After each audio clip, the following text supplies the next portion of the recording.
Welcome to the dumbest smart guy podcast on the planet. This is the Central Unintelligence Podcast.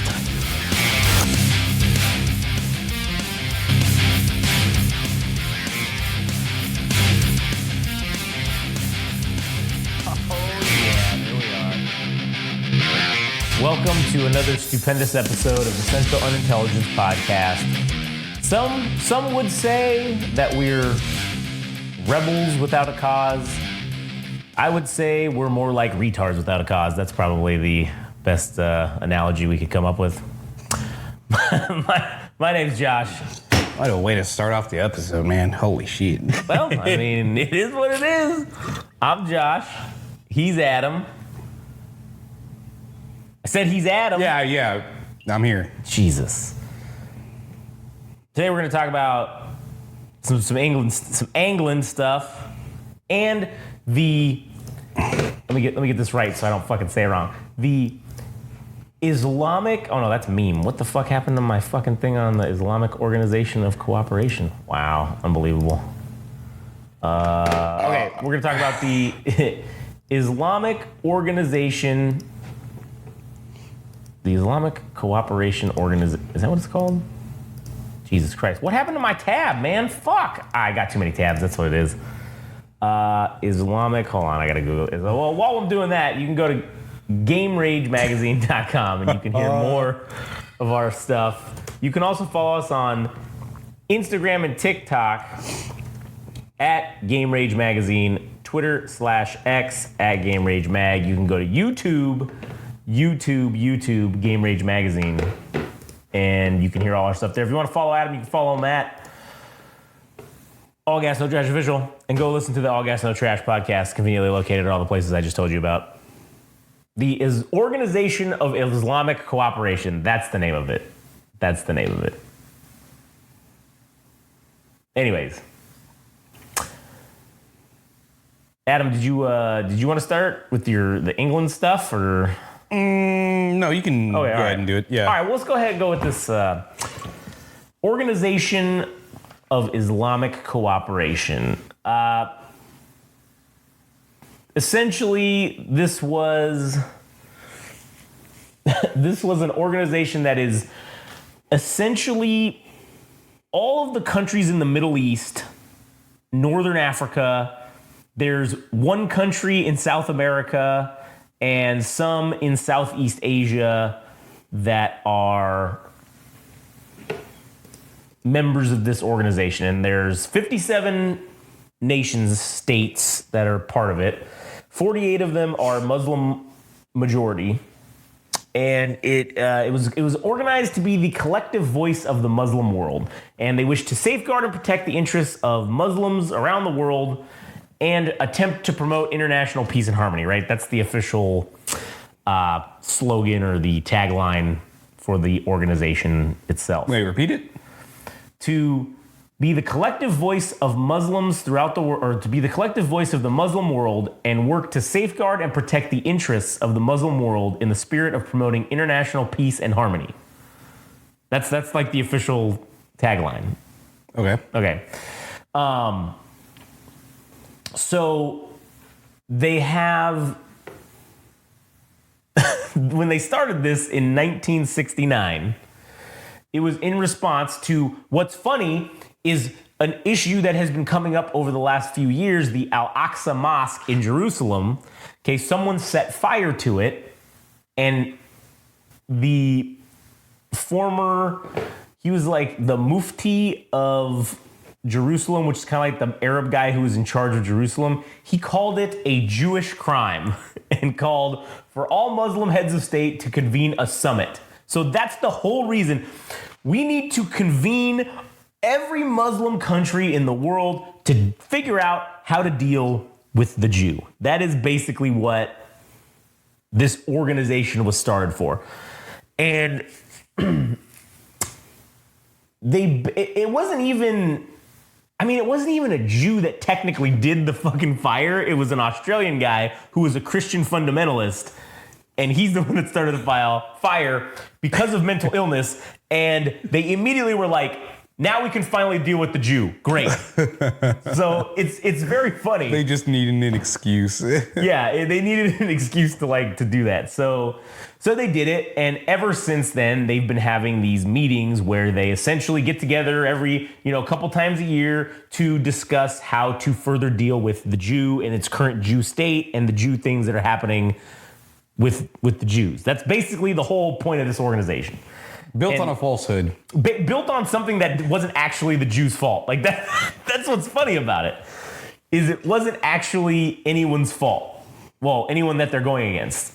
And so they did have, I saw on the list here, they had a state that was permanently suspended, and I'm trying to figure out which fucking state it was that was suspended from this organization. Because they have it on here, it's a suspended state, but I can't see who the fuck it is. I think it might be Syria, based on the location of them on the map. I don't know. They don't have a. That would make sense because ISIS. Yeah, I guess. Let's see, suspended state. Wait, did ISIS start in Syria? That's where they did the most damage. I feel like I'm gonna look it up. I'm gonna look it up.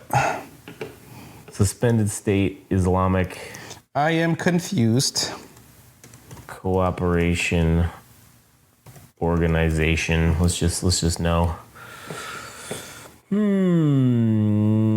Yeah, Syria was suspended due to the humanitarian situation and the problems of various. What does this say?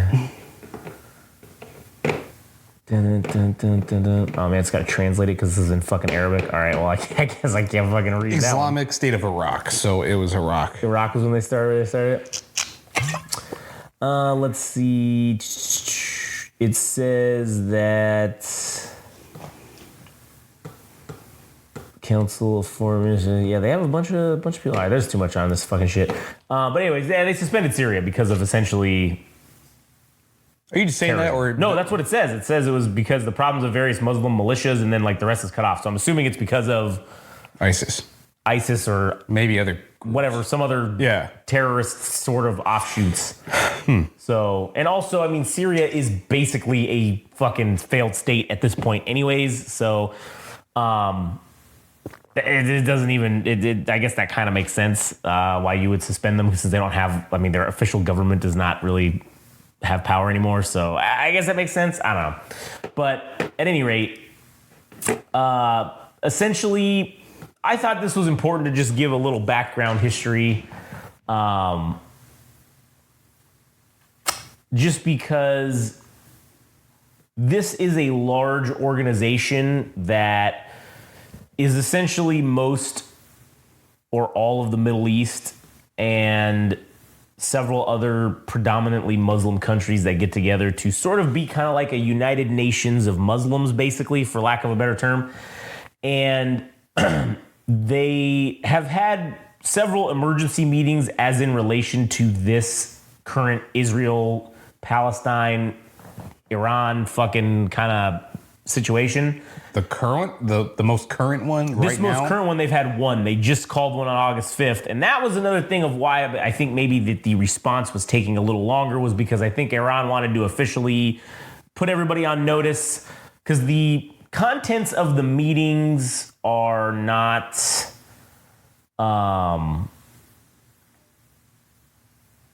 necessarily fully known to the public. So basically, what was interesting is the one thing that we do know that happened at the meeting was that the Iranian Foreign Minister Ali Bagheri basically said that the Ayatollah had said that there's no other choice but to use the right of self-defense, and that there were some participants that were not named, some country participants that were named, that raised concerns about it causing a wider regional conflict. And the motion that he had made to basically get everybody to fucking be on board to attack them, kind of to attack the Israelis, basically kind of didn't pass. That's all we know for sure that really happened. So I don't know what was said. Who knows what kind of backdoor deals get made at these kind of things. when you have people that are in power and they get together and have meetings, that's what happens. You have these backdoor fucking deals that go down and people say, hey, you can help us? Maybe we help you? We do a little this, we do a little that, and then bam, we can fucking take out the Israelis or what have you. So who knows? We won't know until this response, like we've talked about on other episodes, actually happens and we see where the battle lines are drawn and who's on what side. So that's pretty much the end of that. Just a little background on this organization and the significance that it potentially could have on what would happen, what could happen in the Middle Eastern region with this turning into potentially like a regional conflict as opposed to just them, Iran versus Israel or whatever. So we'll see what happens in the near future here. But anyway, what did you have on the Anglins? You want to talk about? Well, I mean, it's more on whatever you say. What do you have for the? Oh, on England? Yeah. Well, with England, it is interesting to see now the chief. I don't know if it's the police chiefs or whatever the fuck they call them. Their commissioner. I don't know what the fuck they call them. But they're all starting to make these statements and saying that, like, oh, if you incite violence or if you put out offensive things on social media, that it's not limited to just people who are in Britain or here and that they're Britain citizens, that, oh, we will come after you wherever you are, right? And I don't know why you'd even fucking say that, because that is such an empty threat.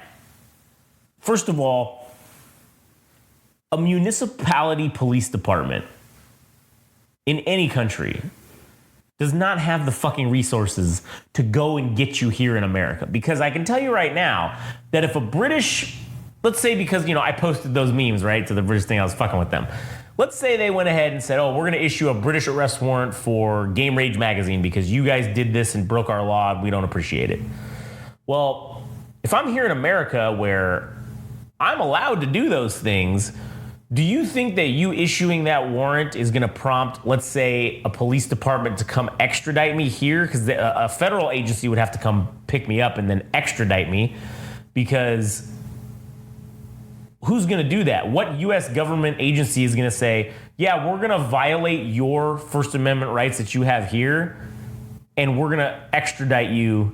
Hell, we're going to violate your First, your Fourth, your Fifth, fucking your Sixth Amendment rights. We're going to violate all your rights to come pick you up just because these guys in another country, they don't have that right. And they said that you should go to jail in their country for what you did here, even though it's perfectly legal to do what you did here. There's not a fucking chance in hell that that's going to happen. So, also, the British maybe, I don't think they would ever have the ability to come here and maybe start extraditing people themselves and come pick them up. But they also forget that, unlike in their own country, we get to own guns here. So, listen, I'm just saying, if I see some blue and yellow checkered motherfucker standing outside my door, it's on, man. And I'm sure there's plenty of people in other places throughout the country that would agree that, oh yeah, if I see some dudes, it's the same principle that applies to the UN. If I see blue UN helmets outside my street, I'm gonna start collecting those motherfuckers and make chains out of them. That's the sentiment that we have here in America. If you want to trample upon our rights, if you want to take our rights, especially if you're a foreign nation. So I don't even know why the fuck they would say this shit. I know it's to scare their own people because, yes, in their country, it's illegal to post memes that are offensive, or it's illegal to post offensive content online. Hell, there was a thing that I saw that there was a guy who was like a city council member of some city, and he was driving around in his car doing a social media video. Somebody was driving him around. It was like his staff or whatever. And he was in the back seat. And he didn't wear a seatbelt.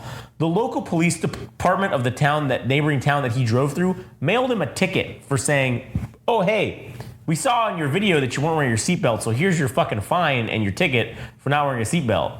And we expect to see you in court or whatever for this nonsense. And he had to go deal with it. It doesn't work like that here in America for like traffic violations. Like, you're not going to give me a fucking traffic ticket based on a video weeks later that I didn't wear my seatbelt, right? We don't have that issue here. But in England, they do. They have those laws in place. And the people either just rolled over and accepted them when they were put into place, or they didn't rebel hard enough to fucking make them not work. Or to make them not happen. So, in respect to the riots and all the things that have been happening, yeah, you did say about how, like, that guy who, as you referred to him as the gentleman who did the stabbings. You didn't say gentleman. I thought you said that. The gentleman who did the stabbings was actually... The guy, whatever... The dickhead who did the stabbing. Yeah, he was UK born. Yeah, UK born. He wasn't actually an immigrant, which is what started this whole fucking thing. Which is how we had talked about before about how, hey, there was that minority of people who already are racist, and it's like those ones are just the loudest. So instead of this becoming an issue of whatever, it became an issue of racism because these assholes were the loudest. Even though this guy, I mean, yeah, listen, sure, he was a different race, obviously, because his parents were from Rwanda or whatever the fuck. And so, yeah, obviously he was not I don't know what the word is, but he was British born. He's a British citizen, right? Do they have that there? Is that how that works? If you're born, like here, where if you're born in England, you get fucking citizenship just because you were born there? I wouldn't fucking know. You know, let's just assume that it is, right? And then, okay, he's a UK born. He's a citizen. Yeah, sure, he's an asshole for going around stabbing people at a fucking, I don't know, some concert, Taylor Swift concert or fucking Swiftie gathering, or I don't know what the fuck it was, some bullshit. Yeah. And he went go stab a bunch of people, stab a bunch of young girls. Okay, yeah, that's fucked up. And that guy should get the death penalty for that. But it doesn't mean everybody who is not British or is an immigrant is going to commit those crimes. Yeah. So it's sort of like jumping to the ultimate fucking conclusion about everybody. And then now they're rioting. And again, because of the response to the rioting was to, hey, let's try to stop the rioting by arresting people who are even talking about it online. I saw a video of a dude who just was there. There was a guy, he was a kid, and he was in the area that the riot was. He wasn't rioting. He was like doing something for his job. And the police picked him up. He went to court, and the judge said, you don't have to be a rioter. Or no, what do they call them? I don't know if they call them judges in England. I think they call them something else. But whatever the fuck he was, said the judge essentially is what we would call him here, says that you don't even need to be participating in the riot. If you are there in the general area of a riot, you're just as guilty as everybody else. And he slapped the guy with a prison sentence just like he did with the other people that got arrested for the same shit, right? That's fucked up. With the censorship going on and all this stuff, now I think it's turning into a larger issue. You said Mr. Bean fucking put out a statement. Yeah, but I think that might be independent of what you were talking about. I thought they were the same. It was related? I thought it was the same thing, but man, yeah. I mean, I don't want to look it up while. Yeah, that's fine. But he too was also talking about censorship, about well, I guess because he is something of an expert in comedy, that he felt whatever is going on in the UK is worrisome to him because he was afforded the opportunity to speak his mind as he wished. Yeah. And made a career out of basically comedy, and also just being vocal about, I mean, whatever Mr. Bean, I forgot the fucker's name. What's his actual name?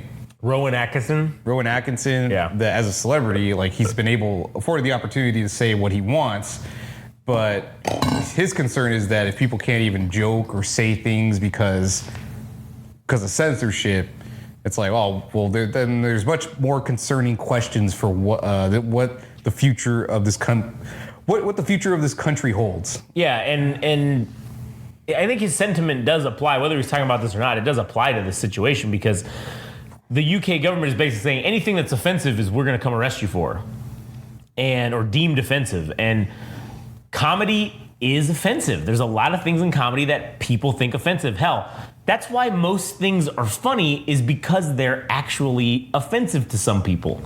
That's kind of why things are funny sometimes. So I do see he has a very good point there, and that it will change the landscape of Oh, fucking course. This thing, of course, is not something that happened recently. What, the thing that he said? Yeah. So it was fake fucking news that somebody asshole posted about. This is 5 years ago. Jesus Christ. Well, but okay, we can still roll with that because what he was saying back then still even applies today to this situation currently, I think. Yeah.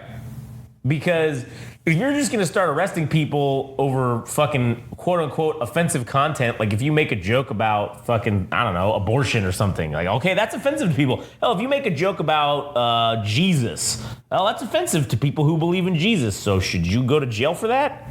I don't think so. I think that people that are offended by it don't need to listen to it. They don't need to watch it. They don't need to support you. They can go ahead and they're free to do that. But you shouldn't go to jail for saying something like that. Okay, so his thing was that this whole campaign thing for this thing, it's called Reform Section 5. Mm-hmm. Feel free to insult. Like, there's another word appended at the end of it. I don't know what it is, but it's basically being free to basically say whatever the fuck you want. Yeah. In the UK, but here we are 4 or 5 years later, asking like the exact same fucking questions, but that wasn't exactly what I was gonna get at. But as far as like things we were gonna mention, but I don't know. I've been looking up, and it's not because like I'm a Nazi sympathizer or anything like that. Yeah. Just to preface this, but it's more about the fact of seeing parallels or tandems about what happens in years past versus what's happening right now. Yeah. And Hitler had this speech, and I think it's also very important that even talking about the subject of Hitler should not be censored, because things like this about written speeches or words that are said via video or audio that are captured should be documented, whether it's good or bad, because if we censor those moments, man, we're more than likely gonna experience those things again. So, yeah. Well, within his speech, he's talking about the Jewish question, and it's weird because it's almost it feels like a placeholder for what could be said about Arabs or Muslims at large right now. And I'm not saying he's like a prophet or anything or like predicting what happened, but it's just something that ends up happening with countries at large, that you end up taking immigrants and the equilibrium of the country is thrown off in some way. And one of the things that he was postulating or hypothesizing is that this problem with migrants, and yes, it was specifically about the Jews, and that was the rhetoric that he was preaching about. Right, yeah. But he said that it would be a plague at large on Europe in its entirety. And now that's kind of like happening with the people that are being displaced from the Middle East, kind of not exactly taking over, but occupying different parts of Western Europe. It's like, oh man, well, that is something that was mentioned I don't know what the amount of years, but decades, many decades in the past. And now those sentiments are arising where people are like, fuck, do we really need these people here? I mean, I know it's not the right thing to like have those questions, but if it comes from like a place of prejudice or something like that, but it is a legitimate question to ask, like, hey, how are we gonna fucking make this work for not only ourselves but these people? How are we gonna have them come into our country and also represent them and us within the government? But also, if these people end up possibly not taking over, but changing the complexion of the country itself, it is a little bit worrisome, I guess you could say. Yeah, I mean, they could essentially change the country to the point where it's no longer recognized what it was, I guess. And it's not to preach like xenophobia or anything, but, and I'm not saying the U.S. is like the perfect constitution of what a country can be, but for the most part, everybody gets to live and do what they want within the country.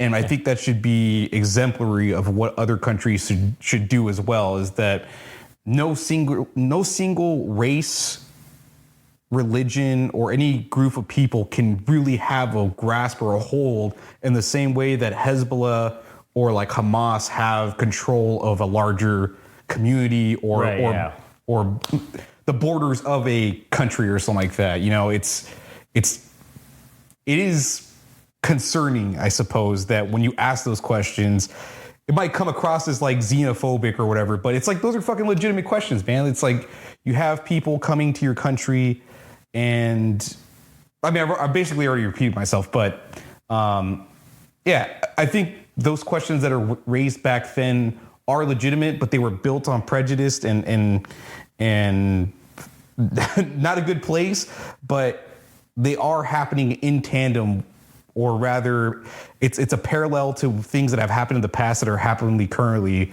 all over Western Europe. And it's just a very interesting time to fucking live in, that we're revisiting these ideas of like true nationalism and like ethnic, maybe somewhat like ethnic purity. Like, cause I mean, even the French are like, shit, I don't want to fucking be under Sharia law. Like, you know? Yeah, that's true. It is strange. It is strange. It's it's the cyclical history, I guess. You know, it's like we go through this shit every few 100 years or 100 years or 50 years or whatever, and we're right back to square one again. Which is probably why we haven't like truly colonized space, because like we're too busy fucking about here, and we keep repeating the same mistakes over and over again instead of just eventually saying, "Hey guys, why don't we all just say fuck it and just be cool with each other?" And then maybe we can really fucking do some good shit, you know? Like, we could do some cool ass shit if we all just get along and work together. If you got the Indians and Pakistanis fucking trying to murder each other, and they fucking look the same, they share the same goddamn border of a country, and they look the same, they believe mostly the same shit.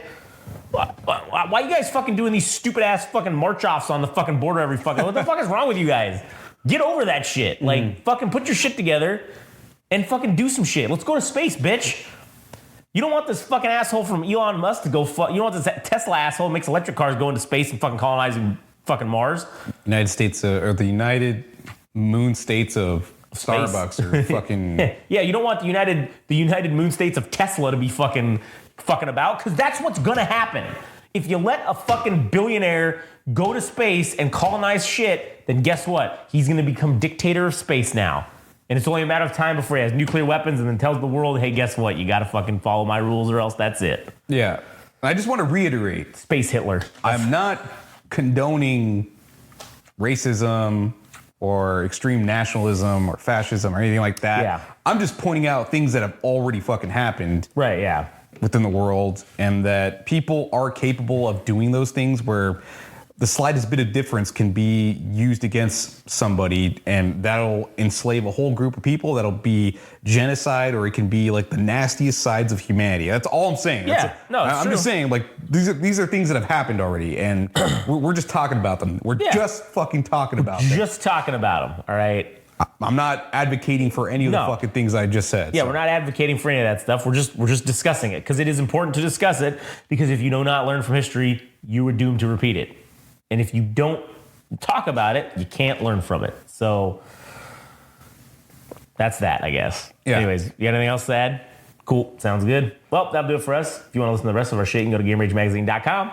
Follow us on Instagram and TikTok at Game Rage Magazine, Twitter/X at Game Rage Mag, YouTube, Game Rage Magazine. It's the greatest and easiest place to see all of our bullshit. If you want to follow Adam, you can follow at All Gas No Trash Official, and go listen to the All Gas No Trash podcast if you like music or music-related topics. Anyway, that's it for us. See you around.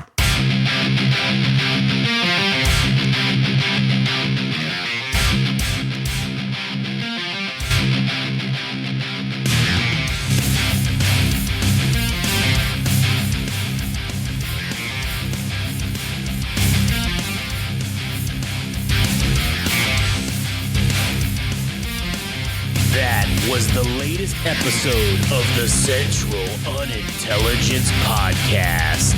Don't forget, subscribe and like on Instagram and TikTok at Game Rage Magazine. We're also on Twitter/X at Game Rage Mag. Also our website, www.GameRageMagazine.com.